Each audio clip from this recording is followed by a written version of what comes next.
الحمد لله رب العالمين والعاقبة للمتقين ولا عدوان إلا على الظالمين والصلاة والسلام على أشرف الأنبياء والمرسلين سيدنا ومولانا محمد وعلى آله وأصحابه المجاهدين الطاهرين أما بعد. Saudara-saudara kaum muslimin rahimakumullah, setiap kita muslim di dalam kehidupan ini selalu ingin dicintai oleh Allah Subhanahu wa ta'ala, dan tidak seorang pun di antara kita yang hidup ingin dimurkai oleh Allah Subhanahu wa ta'ala. Jangankan lagi dimurkai Allah, dimarahi tetangga saja kita kadang-kadang sudah merasa tidak enak. Padahal bagaimanapun, kalau sekadar dimarahi tetangga, kita masih bisa menghindar, pergi atau pindah ke tempat lain. Tahun depan kita kembali lagi, barangkali sudah bisa berdamai. Tapi jikalau Allah yang murka kepada kita, padahal alam ini adalah miliknya belaka, rasanya kemana lagi langit tempat kita bernaung, dan kemana lagi bumi tempat kita berpijak. Setiap orang ingin dicintai Allah, tapi tidak setiap orang mau melakukan perbuatan-perbuatan yang kalau dikerjakannya Allah akan cinta kepadanya. Dan setiap orang tidak ingin dimurkai Allah, tapi orang kadang-kadang tanpa sadar melakukan perbuatan-perbuatan yang justru dimurkai oleh Allah Subhanahu wa ta'ala. Pada pertemuan kali ini ingin saya sampaikan kepada hadirin satu hadis qudsi di mana Allah Subhanahu wa ta'ala berfirman melalui lisan Nabi besar Muhammad sallallahu alaihi wasallam, "Uhibbu salatan wa hubbi li salatin ashad." Aku cinta, kata Allah, kepada 3 macam golongan manusia, tapi aku lebih cinta lagi kepada yang 3 macam lagi. Jadi ada yang sekedar dicintai Allah, ada yang lebih lagi dicintai oleh Allah Subhanahu wa ta'ala. Siapa mereka? Mari kita ikuti satu persatu isi daripada hadis qudsi ini. Yang pertama, uhibbu ahlas saqa. Aku cinta, kata Allah, kepada orang-orang yang pemurah. Aku cinta kepada orang-orang yang ringan tangan, mempunyai kepekaan sosial yang tinggi, gemar menolong orang yang memang memerlukan pertolongan. Aku cinta kepada orang-orang yang semacam itu. Saudara-saudara kaum muslimin rahimakumullah, di zaman sekarang ini, seiring dengan makin tajamnya persaingan hidup, makin tingginya tensi ekonomi, antara tenaga kerja yang masuk pasaran dengan lapangan kerja yang tersedia jauh dari memadai, gaya hidup orang konsumtif semakin individualis. Timbullah sikap hidup elu-elu, gua-gua. Kepekaan sosial mulai lentur dan luntur, tapi tidak terwujud di dalam kehidupan sehari-hari. Padahal agama mengajarkan Allah cinta kepada orang-orang yang bermurah tangan, gemar melakukan pertolongan, peka melihat penderitaan dan kesulitan orang lain. Adalah Allah melebihkan rezeki sebagian kita dari yang lain. Dimaksudkan untuk saling tolong-menolong, bahu-membahu dan bantu-membantu. Sehingga dengan demikian, apa yang disabdakan Nabi dalam hadis, Ar-Rahimuna yarhamuhumur Rahman, irhamu ahla fil ardi yarhamkum man fis sama. Orang-orang yang punya sifat belas kasih akan dikasihi oleh Allah Subhanahu wa ta'ala. Sayangi yang di permukaan bumi, nanti yang di langit akan sayang kepadamu, akan turun rahmatnya kepada kita bersama. Alangkah nikmatnya kehidupan ini, jikalau yang berkuasa menyayangi yang lemah lalu melindunginya, jikalau yang alim menyayangi yang awam lalu membimbingnya, jikalau yang kaya menyayangi yang miskin lalu mengulurkan tangan memberikan bantuannya, akan terciptalah rahmat dalam kehidupan. Tapi jikalau sebaliknya, yang berkuasa malah menindas dan menekan yang lemah, yang alim malah membodoh-bodohi yang memang sudah bodoh, sementara yang kaya menyantap yang miskin, akan terjadilah bala dan bencana dalam kehidupan. Bukan lagi rahmat yang turun, melainkan azab akan menimpa kita secara keseluruhan. Begitulah, terdapat tirai halus yang memisahkan kita dari konsep ajaran agama kita yang luhur. Agama mengajarkan yadul ulya khairun min yadis sufla, bahwa tangan di atas lebih baik daripada tangan yang di bawah. Orang yang memberi lebih baik daripada orang yang menerima. Tapi yang kita praktekkan, kita selalu berada pada posisi tangan di bawah, menjadi umat yang manja, yang lemah, padahal bukan tidak punya potensi, tapi mungkin karena kita tidak pandai menginventarisir potensi. Kadang-kadang ada panitia pembangunan masjid, membangun masjid, meletakkan batu pertama sekaligus jadi batu terakhir. Setelah itu la yamutu wa la yahya, hidup tidak kelihatan geraknya, mati pun tidak ketahuan kuburannya. Masjid imposan, pesantren terbengkalai, majelis taklim terlunta-lunta, rumah sakit Islam tak kunjung selesai. Tidak adakah orang Islam yang kaya? Banyak. Tidak adakah orang Islam yang punya posisi kunci, posisi pasar, posisi menentukan? Banyak. Secara jujur kita harus berkata, yang belum banyak ialah yang mau berbuat atas nama dan demi kepentingan agamanya. Kita juga bukan tidak punya potensi. Kita tidak pandai menginventarisir potensi untuk kepentingan dan kemaslahatan kita bersama. Saudara-saudara kaum muslimin rahimakumullah.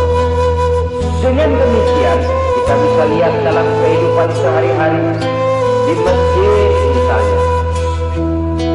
Itu kalau hari Jumat kadang-kadang kita sengaja mau berangkat sholat Jumat tidak bawa uang.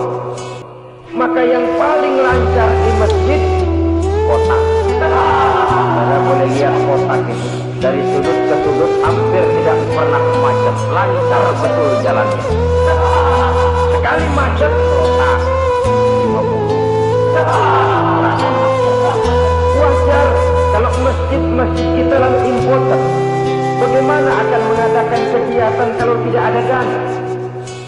Oleh karena itu pada kesempatan ini saya ingin mengetik, berbahagialah kita kalau oleh Allah Subhanahu wa ta'ala diberikan kepercayaan berupa titipan, wa man malu wal banuna illa wada'id. Harta dan anak-anak tidak lain satu titipan dari Allah Subhanahu wa ta'ala, dan pada satu saat titipan itu akan diambil oleh yang empunya. Allah cinta kepada orang-orang yang pemurah. Allah akan memberikan balasan yang berlipat ganda. Kalau saudara bersedekah kepada anak yatim, bukan si yatim itu yang akan membalas. Kalau saudara membantu pembangunan masjid, bukan panitia masjid yang akan memberikan ganjarannya. Kalau saudara membangun pondok pesantren, bukan kiai yang punya pesantren yang akan memberikan balasannya. Allah Subhanahu wa ta'ala melalui jalan yang tidak kita sangka-sangka, melalui jalan yang dalam istilah Quran disebut min haitsu la yahtasib, melalui jalan yang tidak pernah kita hitung, kita sangka sama sekali. Jalan gaib yang hanya Allah saja yang maha tahu. Sebaliknya, wa hubbi lil fakir syaqi asad, kata Allah. Aku cinta kepada orang-orang yang pemurah, tapi aku lebih cinta lagi kepada orang-orang miskin yang pemurah. Orang kaya pemurah, Allah cinta. Orang miskin pemurah, Allah lebih cinta. Kenapa? Kalau orang kaya sedekah 5.000 rupiah misalnya, orang miskin pun sedekah 5.000 rupiah, sama jumlahnya, sama ikhlasnya, sama halalnya, tapi besarnya pahala lebih besar sedekah si miskin yang 5.000 rupiah itu ketimbang si kaya yang juga 5.000 rupiah. Kenapa maka demikian? Oh, buat orang kaya uang 5.000 apalah artinya. Tapi buat si miskin, untuk jumlah 5.000 itu dia harus peras keringat, banting tulang, pergi pagi, pulang sore, kaki jadi kepala, kepala jadi kaki. Tapi kok dia berani bersedekah sejumlah sedekahnya orang kaya? Ini yang dinilai oleh Allah Subhanahu wa ta'ala. Saudara-saudara kaum muslimin rahimakumullah, sifat inilah yang dahulu dicontohkan oleh baginda Rasul. Bahkan apa yang beliau sedekahkan kepada orang lain biasanya adalah sesuatu yang lebih baik dari apa yang beliau pakai sendiri. Watak ini yang diikuti oleh generasi sahabat. Kita ambil contoh ketika terjadi perang Tabuk misalnya.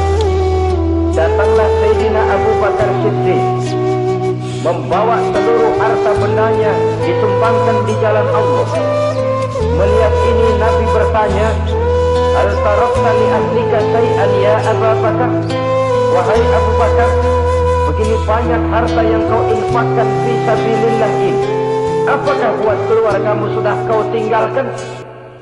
Sayyidina Abu Bakar dengan tegas menjawab, "Taraktu lahumullaha wa rasulah." Sudah, saya tinggalkan mereka Allah dan Rasul. Saya tinggalkan mereka keyakinan, akidah, iman, bahwa kalau kami menolong Allah, menolong agama, Allah akan menolong kami. Bahwa kami tidak akan jadi melarat karena memperjuangkan agama. Bahwa kami tidak akan jatuh miskin kalau harta ini kami belanjakan di jalan Allah.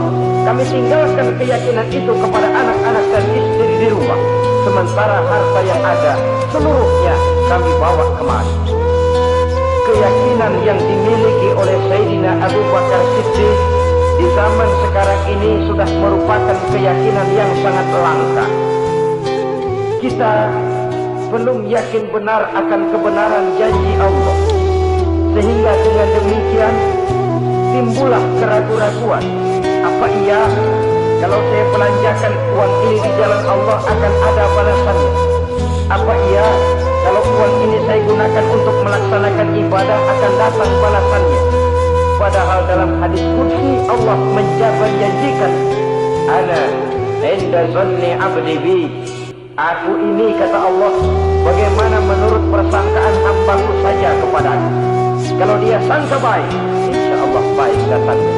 Kalau dia sangka tidak, aku bagaimana menurut sangka hambaku kepadaku. Itulah sebabnya dalam segala hal kita harus husnuzan, berbaik sangka kepada Allah Subhanahu wa ta'ala. Saudara-saudara kaum muslimin rahimakumullah, inilah golongan pertama kekasih Allah, orang-orang yang dicintai Allah, orang-orang yang pemurah, yang sadar bahwa harta hanya sekadar titipan dari Allah Subhanahu wa ta'ala.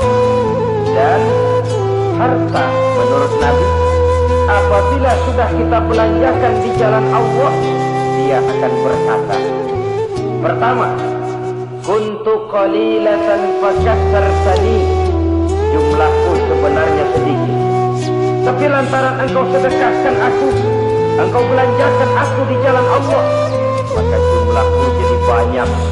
Kau sedekah 1.000 dibalas 7.000 dikali 10 dikali 100 masih ditambah, wallahu yudha'ifu liman yasha. Allah melipat gandakan pahala kebajikan dari orang-orang yang dikehendakinya. Yang kedua, harta itu akan bicara lagi. Kuntu faniyatan fa'abqaitani. Aku ini sebenarnya fana, tidak kekal, berubah, relatif dan temporer, sirna oleh pergeseran masa dan pertukaran waktu. Tapi lantaran engkau sedekahkan aku, engkau belanjakan aku di jalan Allah, maka nilaiku jadi kekal, akan mendampingi engkau sampai di hadrat Allah Azza wa Jalla di akhirat nanti.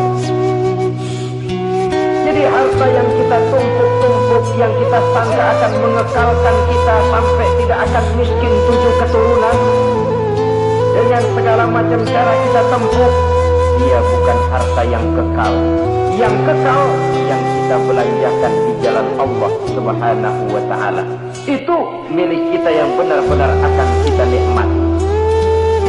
Yang ketiga, harta itu akan berkata lagi, kunta harisi fal ana sirtu harisaka. Dahulu kamulah yang menjaga saya, tapi sekarang setelah saya sedekahkan, setelah engkau sedekahkan aku, setelah engkau belanjakan aku di jalan Allah, bukan engkau lagi yang jaga aku, kata si harta, akulah yang akan menjagamu. Di dunia orang yang rajin sodako-sodakonya itu menolak bala, terhindar dari segala bencana dan musibah. Sementara di akhirat, sodakonya itu akan menjadi dinding yang menjaga dia dari jilatan api neraka. Demikian harta yang sudah kita infakkan, kita belanjakan, kita sedekahkan di jalan Allah ini akan menjadi pejangga kita. Sehingga Nabi menyatakan, inna shadaqatal mar'il muslim tazidu fil umri wa tadfa'u maidatas su'i. Sesungguhnya sedekahnya seorang mukmin dapat menambah umur panjang dan menyelamatkan seseorang dari mati secara su'ul khatimah. Marilah kita melihat bahwa agama ini memerlukan kita, bahwa umat ini mengharapkan pengorbanan kita. Dengan segala kemampuan yang ada pada diri kita, mari kita menyadari bahwa harta kita yang benar-benar milik kita, sesungguhnya yang sudah kita belanjakan di jalan Allah Subhanahu wa ta'ala. Saudara-saudara kaum muslimin rahimakumullah, inilah golongan pertama.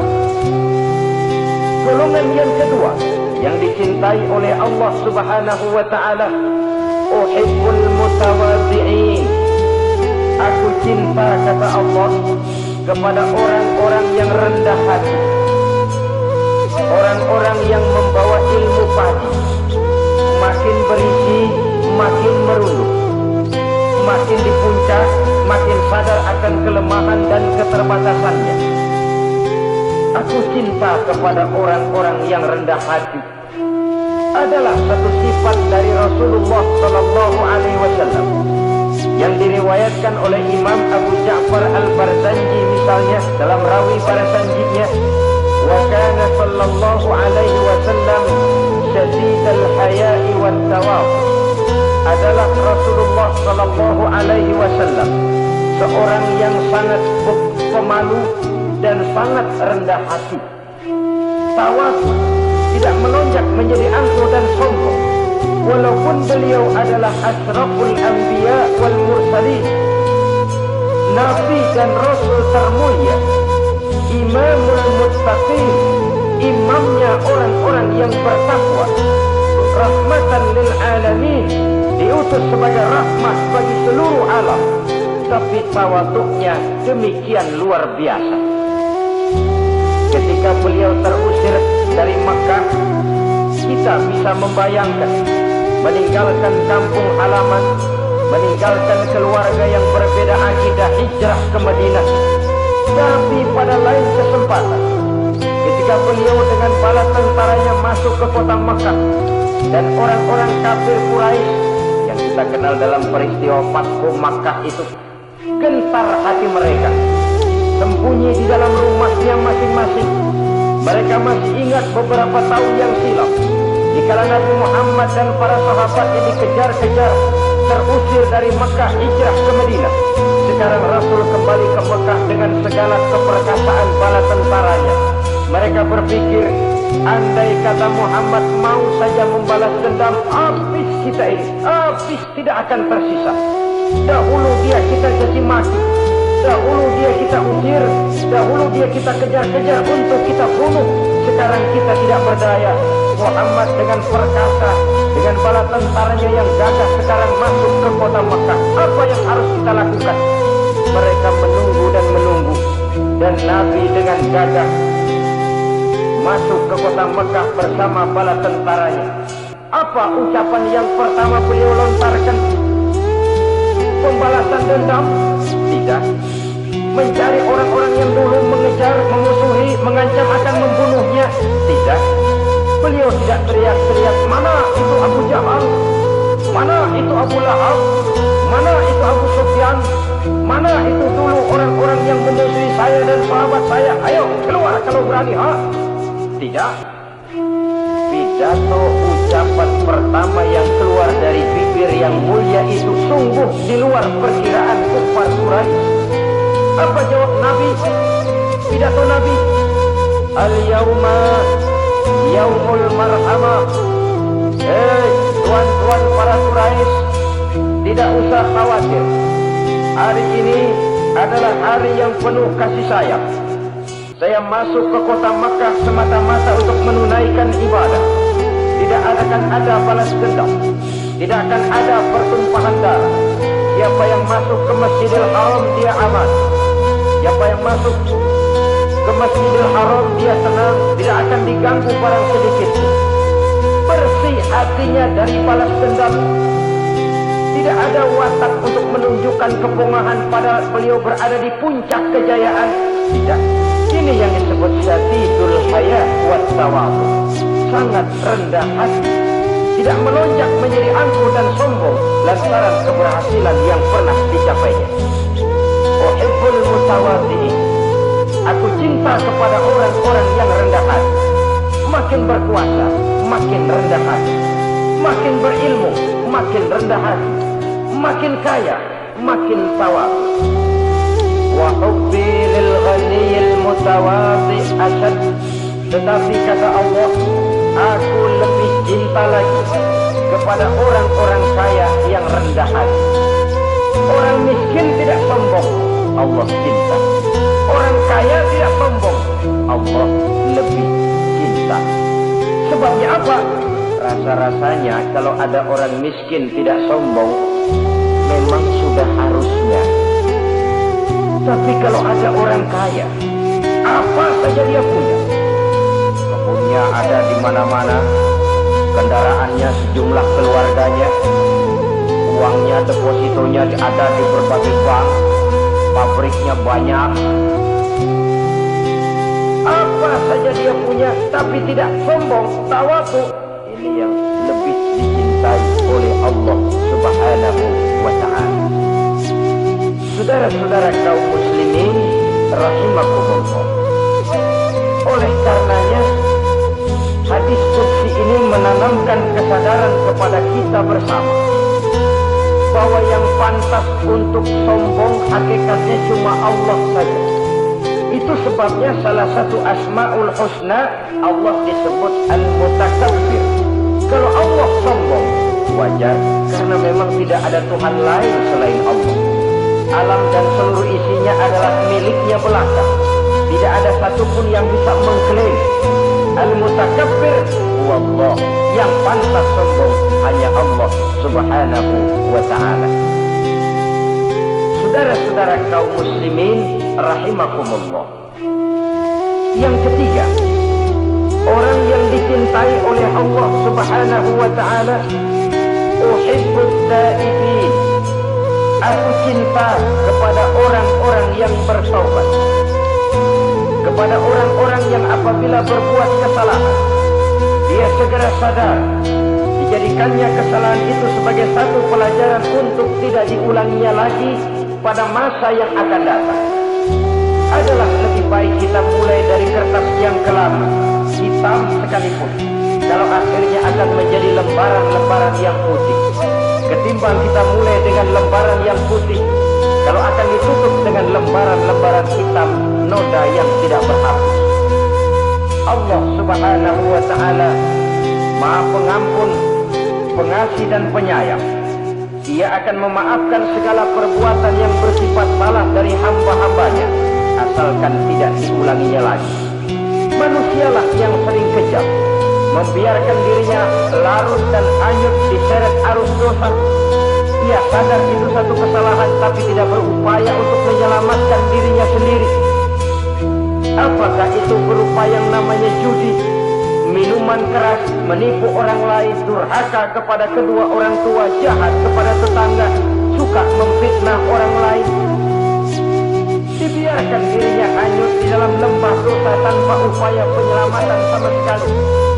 Atau kadang-kadang mengulur waktu saja, sudah tua-tuaan taubatnya, padahal waktu tidak pernah main-main.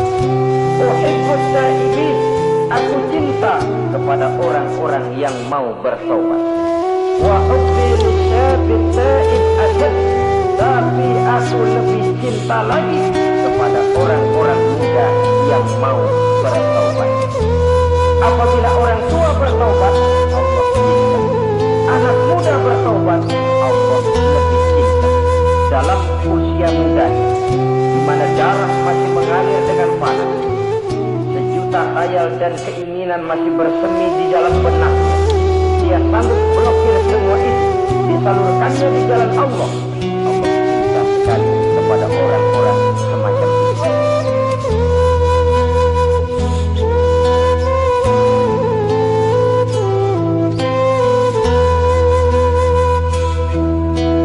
Saudara-saudara kaum muslimin rahimakumullah, kalau tadi sudah saya jelaskan tiga golongan orang-orang yang dicintai Allah, yakni para kekasih Allah, orang-orang yang pemurah, gemar memberikan pertolongan. Kemudian yang kedua, orang-orang yang rendah hati. Dan yang ketiga adalah orang-orang yang suka bertaubat. Maka kemudian hadis qudsi ini dilanjutkan oleh Allah Subhanahu wa ta'ala dengan menjelaskan lawanan dari tiga golongan tadi. Kalau tiga golongan tadi adalah orang-orang yang dicintai Allah, maka tiga golongan yang berikutnya adalah mereka yang dibenci, dimurkai oleh Allah Subhanahu wa ta'ala. Siapa mereka? Jumlahnya juga tiga, lawanan dari yang tiga tadi pertama. Yang pertama, saudara-saudara, abghadul bukhala, aku benci, kata Allah, kepada orang-orang yang bakhil, orang yang kikir, orang yang diberikan amanah berupa harta, lalu tidak tersentuh hatinya melihat kesulitan dan penderitaan orang lain. Tetangganya merangkap dan merintih kelaparan, sementara ia dengan senang berpangku tangan, padahal ada kelebihan rezekinya. Ia tahu kesulitan orang lain, tapi ia tidak berusaha mengulurkan tangan memberikan bantuan. Kenapa seseorang bisa terjebak ke dalam penyakit bakhil bin kikir alias pelit bukati ini? Oleh karena harta benda dunia itu sudah berakar kuat di hatinya. Tidak mau lepas lagi ia dari sana. Tidak mau berpisah ia dengan harta itu walau sedikit pula. Dan memang para ulama sufi mengajarkan, orang kaya itu ada dua. Ada orang kaya hakiki, ada orang kaya majazi. Orang kaya hakiki, orang kaya sebenarnya adalah orang yang kaya hatinya. Luas cakrawala pandangannya, terbentang nuansanya, tidak cukup melihat karunia yang diberikan Allah dalam kehidupannya. Orang yang kaya hati, inilah orang kaya hati. Adapun orang kaya majazi adalah orang yang banyak hartanya tapi miskin hatinya. Hidupnya sudah melimpah tapi dia selalu merasa kurang, maka dia tidak pernah cukup. Posisinya sudah kaya tapi dia masih merasa miskin, maka dia pun selalu miskin. Imam Ghazali rahimahullah memberikan contoh yang indah. Perjalanan manusia sama dengan naik kapal laut yang besar menuju pulau bernama akhirat, mencapai pantai surga bahagia. Kapal ini akan singgah di satu pulau bernama dunia. Para penumpang diperbolehkan turun, tapi sebelumnya diingatkan lebih dahulu bahwa ini cuma sekedar tempat transit. Di dunia, di pulau yang bernama dunia, para penumpang boleh mengambil apa yang memang diperlukan untuk bekal dalam perjalanan. Tapi jangan lupa bahwa kapal akan melanjutkan perjalanan menuju kepulauan akhirat yang kekal dan abadi. Maka turunlah para penumpang ke pulau yang bernama dunia ini. Macam-macam tingkah lakunya ketika mereka menjejakkan kaki ke pulau dunia. Ada yang tetap sadar kepada pesan nakoda. Dia turun ke pulau yang bernama dunia, yang hijau, ranau, indah, memikat, mempedaya, mempesona. Tapi dia tetap sadar, ini cuma tempat transit, ini cuma tempat persinggahan sementara, bukan ini tempat yang akan saya tuju. Kapal akan segera berangkat, saya harus bersiap-siap. Diambilnya apa yang diperbolehkan di pulau bernama dunia sebagai bekal menuju perjalanan akhirat, dan setelah itu dia segera kembali ke kapal untuk melanjutkan perjalanan. Ada pula penumpang yang lalai. Ketika turun ke pulau bernama dunia ini, ia lupa kepada pesan sang nakoda. Ia terpedaya oleh hijau ranaunya kepulauan dunia. Ia terpikat oleh gemerlapnya kehidupan dunia. Sibuklah seluruh waktunya untuk mengambil segala yang ada di kepulauan dunia ini. Ia menyangka bahwa ia sudah sampai kepada tujuan yang sebenarnya. Dikala peluit kapal berbunyi, pertanda kapal akan segera berangkat, rupanya baru sadar dia bahwa ini bukan tujuan yang sebenarnya. Dia berusaha kembali ke kapal, walaupun masih bisa ikut naik kapal, tapi sayang tempatnya sudah ditempati oleh orang lain. Inilah contoh dari orang-orang yang kehidupan dunia telah melalaikan mereka daripada tujuan akhirat. Yang lebih celaka adalah nasib penumpang ketiga. Mereka yang tertinggal sama sekali di kepulauan dunia. Mereka lah orang-orang kafir, orang-orang munafik, orang-orang musyrik. Bagi mereka, surgalah dunia ini. Bila kehidupan dunia berakhir sudahlah surganya sampai di sini. Ia menyangka sudah sampai kepada terminal akhir, padahal cuma sekedar halte, tempat di mana kapal singgah sebentar saja untuk melanjutkan perjalanan menuju kepulauan akhirat yang kekal dan abadi. Saudara-saudara kaum muslimin rahimakumullah, orang-orang yang sadar bahwa dunia cuma sekedar satu tempat transit, maka kesadaran itu menggugah dia kepada keyakinan terhadap kalimat inna lillahi wa inna ilaihi raji'un. Segalanya datang dari Allah, segalanya akan kembali kepada Allah. Tidak ada yang dibawanya saat dia terlahir ke alam dunia ini, dan tidak akan ada yang dibawanya kembali saat dia keluar meninggalkan alam dunia ini, kecuali iman dan amal soleh yang dikerjakannya di dalam kehidupan. Bukan bakhil yang menyebabkan orang cepat jadi kaya, bukan pemurah yang menyebabkan orang jatuh miskin dan bangkrut, tetapi kesadaran bahwa segalanya datang dari Allah, segalanya akan kembali kepada Allah, akan membuat kita walaupun memiliki harta dan benda, tapi dia tidak berurat dan berakar di dalam hati. Abu Hadir Bukhala kata Allah, aku benci kepada orang-orang yang bakhil.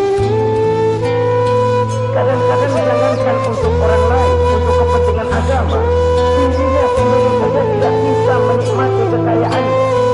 Kaya dia sebenarnya, tapi dia tidak sadar akan kekayaannya. Lebih celaka lagi, dia tidak tahu untuk apa kekayaan dipergunakan. Lahirnya mazhab materialisme, hidup serba cukup, serba ada, seperti yang kita lihat di negara-negara yang makmur, di Eropa bagian barat misalnya. Keluarga-keluarga jet-set yang akhirnya bingung karena kebanyakan harta. Kalau kita di timur umumnya bingung karena tidak punya harta. Di sana orang bingung karena kebanyakan harta, mau diapakan harta itu. Akhirnya timbullah gaya hidup yang aneh-aneh, membentuk klub-klub nudis terlepas dari pergaulan dunia ramai, bergerombol tidur di gua-gua, padahal rumahnya macam istana, kamarnya 37, ada kolam renang, ruangan ber-AC, kemana pergi mobil sejumlah keluarga, dari merek-merek yang mewah keluaran mutakhir. Tidak kuat mobil punya kapal pesiar, kapal laut, tidak cukup kapal laut punya kapal pesawat terbang pribadi.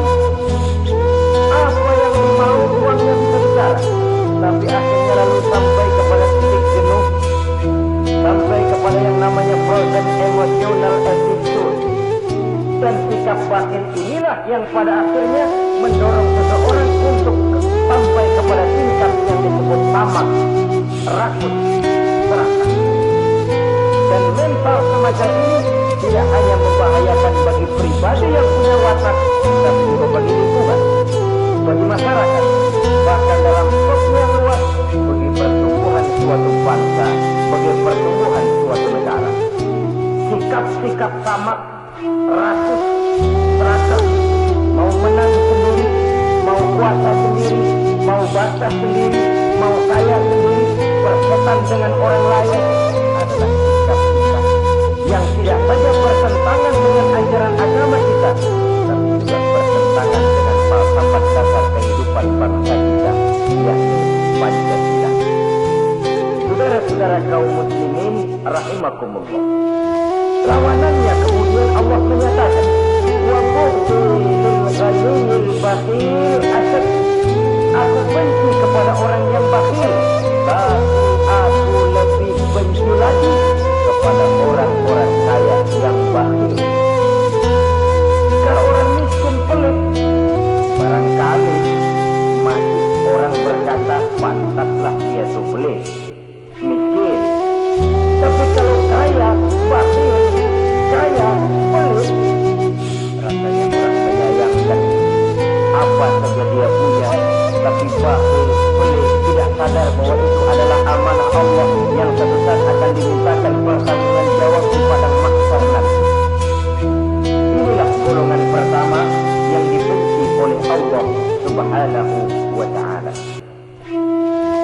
Golongan yang kedua, Adghatul mutakabbirin, aku benci kepada orang-orang yang sombong, baik sombong oleh karena kekuasaan, wewenang, jabatan, baik sombong oleh karena ilmu pengetahuan, skill, keahlian, kemampuan, baik sombong oleh karena harta benda dan kekayaan, sombong dalam segala bentuknya tidak disenangi oleh Allah Subhanahu wa ta'ala. Inilah yang saya maksud tadi dengan membawa ilmu padi seharusnya. Semakin berisi, semakin merunduk.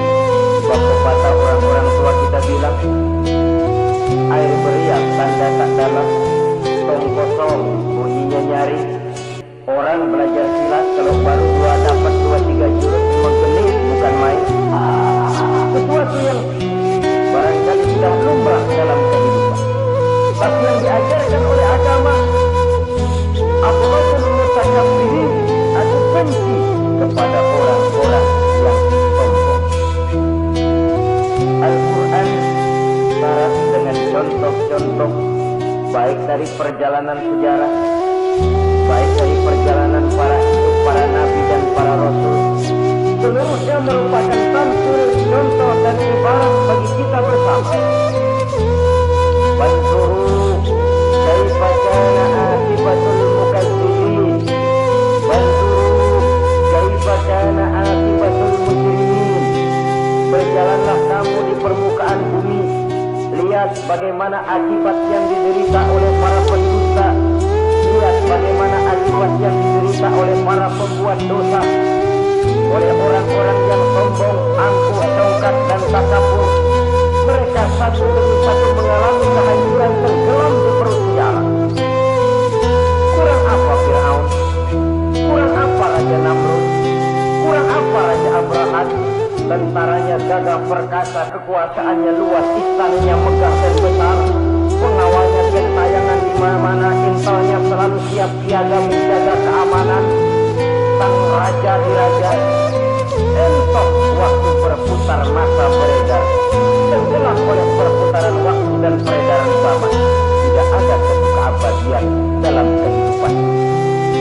Akankah kita melahirkan Fir'aun kelas baru, Namrud di zaman modern, Abrahat gaya ini, yang semakin berada di puncak kekuasaan semakin lupa diri dan lupa daratan, menjadi orang yang hanya mau benar sendiri, adil sendiri, makmur sendiri, tidak peduli menari di atas bangkai dan penderitaan orang lain. Akankah kita melahirkan korun gaya baru yang sombong oleh karena harta kekayaan yang berlipat ganda? Ataukah kita akan melahirkan barsisul artis gaya baru yang sombong oleh karena ilmu pengetahuan yang dimilikinya? Marilah kita menyadari al-mutakabbir huwa Allah, yang pantas boleh dan sombong, wajar untuk sombong cuma Allah Subhanahu wa ta'ala. Abghadul mutakabbirin, aku benci kepada orang-orang yang sombong. Saudara-saudara kaum muslimin rahimakumullah, lawanannya kata Allah, selebihnya wa bu'dul faqir mutakabbir asad.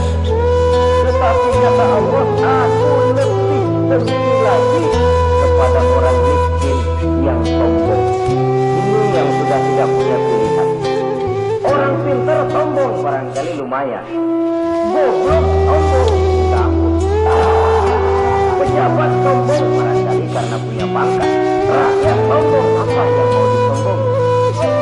Orang kaya sombong barangkali karena kekayaannya. Melarat miskin sombong minta ampun. Sebab itu kata Allah, aku benci kepada orang-orang sombong, tapi aku lebih benci lagi kepada orang-orang miskin yang sombong.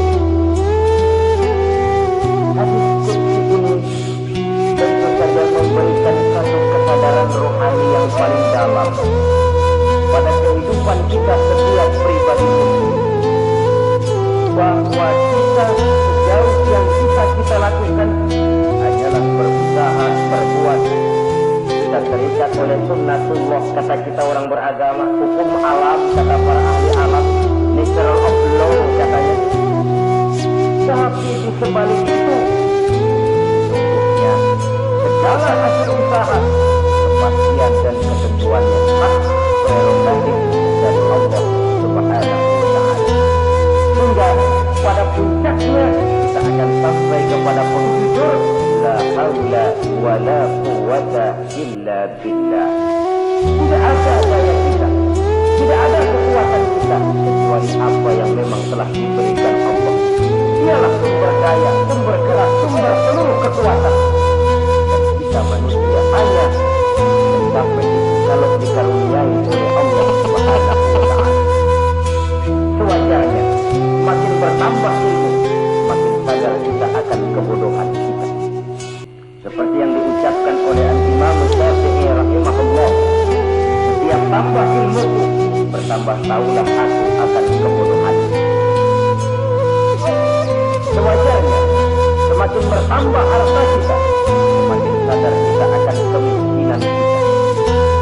Semakin bertambah tinggi pangkat dan jabatan kita, semakin sadar kita dari mana kita datang, kemana kita akan pulang, dan di mana kita akan berada sekarang. Dengan kata lain, ilmu ini, harta ini, pangkat dan kedudukan ini sesuatu yang perlu dan perlu, tapi bukan sebagai tujuan. Semuanya cuma sekedar alat. Tujuannya apa? Jangka panjang di akhirat untuk mencapai ridho Allah. Jangka pendek di dunia ini harus menjadi rahmatan lil alamin, bagaimana ilmu itu jadi rahmat bagi lingkungan, bagaimana kekuasaan itu jadi rahmat bagi lingkungan, bagaimana harta itu jadi rahmat bagi lingkungan, berfungsi sosial untuk kebersamaan di dalam kehidupan. Saudara-saudara kaum muslimin rahimakumullah, inilah golongan kedua yang dimurkai oleh Allah Subhanahu wa ta'ala. Golongan yang ketiga, abghadul fasad, aku benci, kata Allah, kepada orang-orang yang berhati keras, berhati batu, tidak mempan nasihat, baik nasihat itu datang dari Allah, baik nasihat itu datang dari orang lain, baik nasihat itu datang dari dalam dirinya sendiri, atau nasihat yang dipandangnya, yang dilihatnya dalam segala keras kehidupan. Satu hari bahkan beberapa sahabat pernah menghadap Rasulullah Sallallahu Alaihi Wasallam. Ya Rasul, kalau sekarang ini kami nyaris tidak punya problem. Artinya semua problem kami tuntas. Sedikit kami bingung, Tuhanlah tempat kami bertanya. Kami tidak mengerti hukum, Tuhan tempat kami meminta fatwa. Kami ingin mendapat petunjuk kepada Tuhan, kami mengadu. Tapi nanti kalau suatu saat Tuhan telah berangkat meninggalkan kami, ya Rasulullah, menghadap Allah Subhanahu wa ta'ala, tinggallah kami hidup tanpa bimbingan Tuhan. Kemana lagi kami harus minta nasihat? Baginda Rasul senyum, kemudian beliau menjawab, taraktu lakum nasihatan, kamu tidak usah khawatir. Kalaupun pada satu saat nanti aku berangkat meninggalkan kamu semua, kembali menghadap Allah Subhanahu wa ta'ala, kamu tidak perlu bingung. Tempat kamu minta nasihat ada, tempat kamu bertanya ada, tempat kamu minta fatwa dan kepastian hukum ada. Taraktu lakum nasihatain, aku tinggalkan untukmu dua macam nasihat. Pertama, yang aku tinggalkan kepadamu itu nasihat yang pandai bicara. Yang kedua, yang aku tinggalkan kepadamu itu nasihat yang diam saja. Sahabat lalu bertanya, kalau nasihat yang bisa bicara itu apa ya Rasul?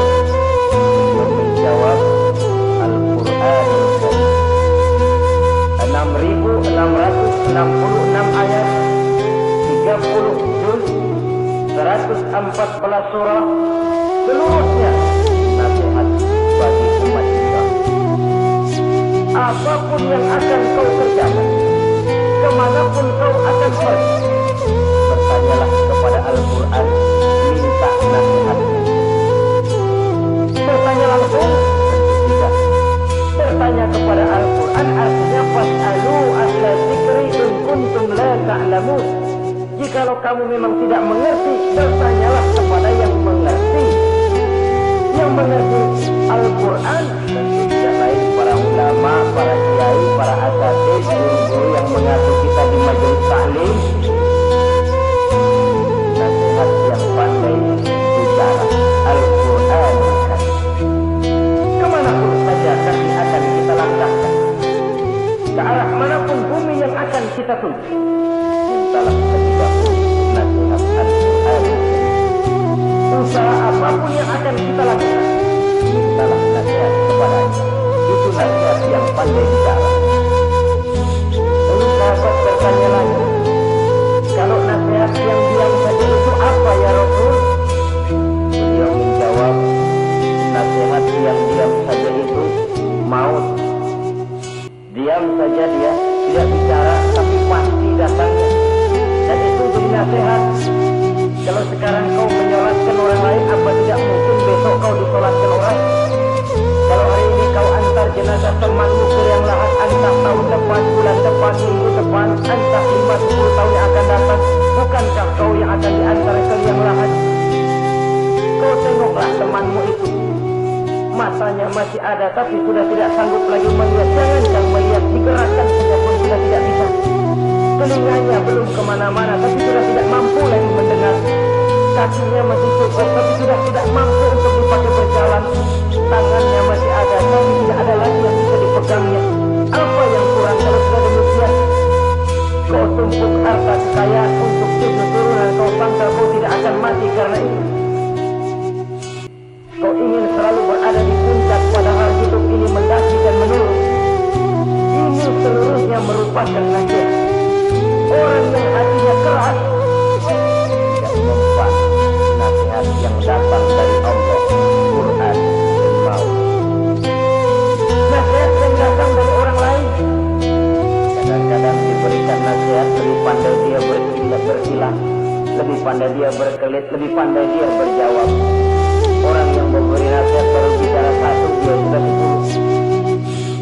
Nasihat yang datang dari orang lain tidak bisa menyentuh hati. Atau nasihat yang timbul dari dalam dirinya sendiri. Kulit yang mulai berkerut, uban yang mulai bertabur, gigi yang permisi satu demi satu. Itu kan seluruhnya merupakan nasihat. Tapi orang yang hatinya keras, kasar, kita barangkali sudah kulit, badan, muka, tembok, kuping, kebo, masuk dalam golongan khatamallahu ala qulubihim. Allah sudah tutup, Allah tempel hati mereka, tidak masuk lagi nasihat. Na'udzubillah summa na'udzubillah. Beruntung kita kalau oleh Allah ini diberikan hati yang lembut, peka, mudah menerima kebenaran, tidak tertutup terhadap kebenaran. Walaupun kebenaran itu datang dari seorang budak yang hitam legam. Karena memang agama mengajarkan khuzil hikmata wa la yadurruka min ayyi wi'a'il kharajat. Ambillah hikmah, ambillah kebenaran, tidak usah terlalu memperdulikan dari mana sumbernya. Asal itu merupakan kebenaran, jadikan sebagai nasihat di dalam kehidupan. Saudara-saudara kaum muslimin rahimakumullah, rugi dan celaka kita kalau sampai diberikan hati yang keras, kasar, masuk dalam qaswatul qalbi, hati yang kasar, keras, tidak mempan nasihat apapun. Kalau kadang-kadang masuk telinga kanan, keluar lagi telinga kiri, tidak pernah singgah di lubuk hatinya walau sebentar sekalipun, tidak pernah transit, atau kalaupun transit seperti air di daun salak, mudah bergoyah ke kiri dan ke kanan. Allah benci kepada orang-orang yang hatinya keras. Selanjutnya, wa bughdu lisyaikil fasik asyad. Tapi kata Allah, aku lebih benci lagi kepada orang tua yang hatinya keras. Tua-tua keladi katanya, makin tua makin menjadi. Kalau ada anak muda bandel, nakal, setidaknya orang masih punya harapan. Masih ada orang berkata, ya doain juga, mudah-mudahan dia makin dewasa, makin lurus jalan hidupnya, makin benar langkahnya, makin sadar rasa keagamaannya. Masih ada ucapan seperti itu. Tapi kalau sudah tua malah makin gila, orang sudah habis harapan. Paling orang bilang, tuan yakin udah asar, udah maghrib, udah dekat ke lubang kubur, belum menggerbas ini kotanya di Pramatan. Saudara kaum muslimin, habis rasanya harapan orang. Aku benci kepada orang yang hatinya keras, tapi aku lebih benci lagi kepada orang tua yang berhati keras. Kenakalan remaja dibenci Allah, kenakalan orang-orang tua lebih dibenci oleh Allah Subhanahu wa ta'ala.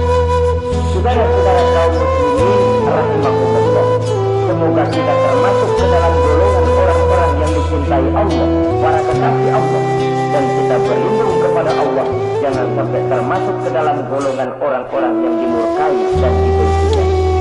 Inilah yang kita bicarakan pada pertemuan kali ini. Terima kasih dan mohon maaf.